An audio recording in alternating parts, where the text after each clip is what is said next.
الرحيم.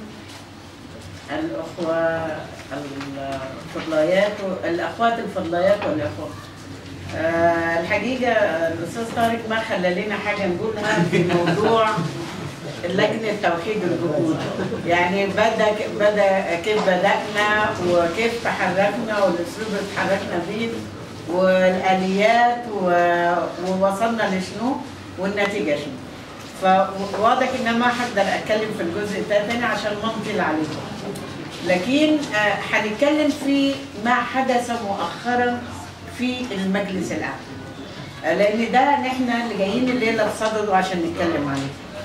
الحقيقة في الجلسة اللي حضرتها هنا اللي تم فيها توحيد لجنة توحيد الجهود، أنا اتكلمت على إن أنا في الفترة الأخيرة كنت قدمت استقالتي من المجلس الأعلى، وكان سبب تقديم الاستقالة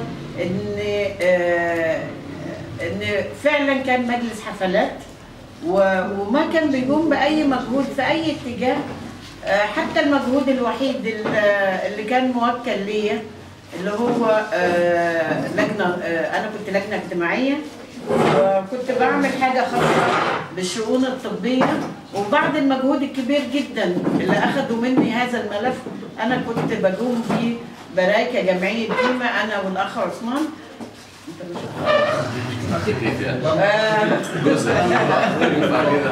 المجهود الكبير اللي قمنا بيه عشان الملف ده ووصلناه لناس الجالية ووزعناه علشان كل زول يقوم بعمل اتفاقات وعهود. ده الحاجة اللي كانت هتخص الجالية وكانت هيكون مجهود يقدر للمجلس. ومع هذا حتى المجهود ده لما نستلموا الورق وقلت كان ايامها الاستاذ وليد قلت له مفترض ان ياخدوا مصاريف يقدروا يتحركوا، كفايه عليهم المجهود اللي قاموا بيه هيقوموا بيه واديهم حق مواصلاتهم. ده ما تم.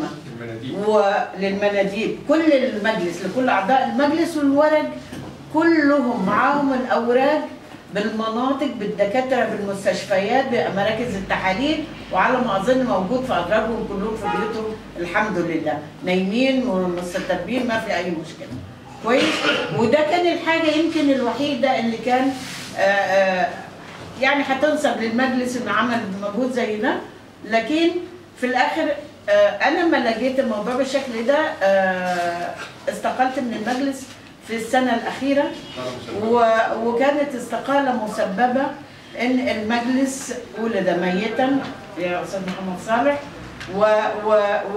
وولد ميتا، وكنت بقصد هذه الجملة بكل معناها، لأن المجلس تم عن طريق تربطات وعن طريق، فبالتالي ما كانش فيه قيادات وقيادات تقدر تقوم بهذا العمل. المجلس ده عايز قيادات واعية قادرة على التفكير والإبداع وقادرة على كمان على التنفيذ. الحقيقة ده ما كان موجود، وعشان كده أنا في استقالتي قلت لهم إن المجلس ولد ميتا والمجلس ما عمل حاجة، وأنا منسحبة، أنا كجمعية ديما منسحبة من هذا المجلس إلى أن تنتفي هذه الأزمة.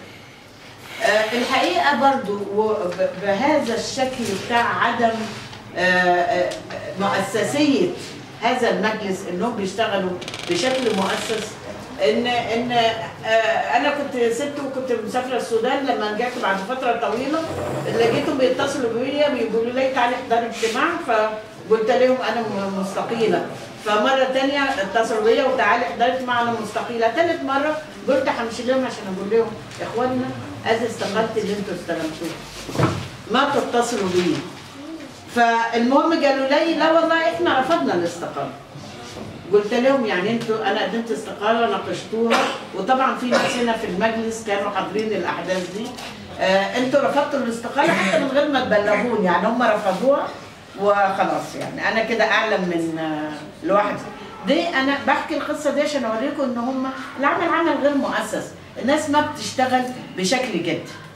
المهم في اخر المده لما في 15/6 رسلوا لنا جوابات لكل الجمعيات المسجله في المجلس الاعلى بانهم دايرين مندوب تاني، الاصيل اللي هو اوريدي موجود، ومندوب تاني عشان يحضر الجمعيه العموميه اللي مفترض هتقام بعدها بشهر، يعني 15 سنه.